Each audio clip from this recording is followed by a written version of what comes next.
Reporter impact. Kondotty Nediyiruppu GLP സ്കൂളിന്റെ registration പൂർത്തിയായി. സാങ്കേതിക തടസ്സങ്ങളായ പ്രതിസന്ധിയിലായിരുന്ന നെടിയിരുപ്പ് GLP സ്കൂളിന് ഭൂമി ഏറ്റെടുക്കൽ രജിസ്ട്രേഷൻ നടപടികൾ പൂർത്തീകരിച്ചു. വർഷങ്ങളായി വാടക കെട്ടിടത്തിൽ പ്രവർത്തിക്കുന്ന നെടിയിരുപ്പ് സ്കൂളിന്റെ വാർത്ത റിപ്പോർട്ടർ TVയാണ് പുറത്തുവിട്ടത്. പിന്നാലെ വിദ്യാഭ്യാസ മന്ത്രിയും സ്ഥലം MLA TV ഇബ്രാഹിം ഇടപെടുന്നു.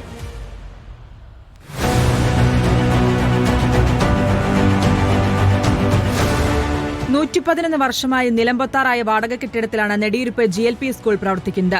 മഴ പെയ്താൽ കുട്ടികളുടെ പുസ്തകവും ബാഗും ഉൾപ്പെടെ എല്ലാം നനയുന്ന സ്ഥിതി. വെയിലായാൽ പൊള്ളുന്ന ചൂടും.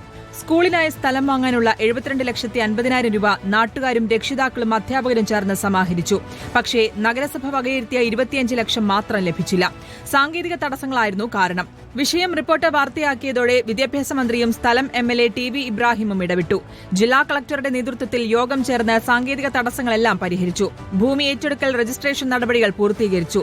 സ്ഥലം വാങ്ങുന്നതിലേക്കായി നഗരസഭ വകയിരുത്തിയ 25 ലക്ഷം രൂപയുടെ ചെക്ക് നഗരസഭാ ചെയർമാൻ UK മുഹമ്മദ് ഇഷ ഉടമസ്ഥനായ വൈത്തല മോഹന് കൈമാറി.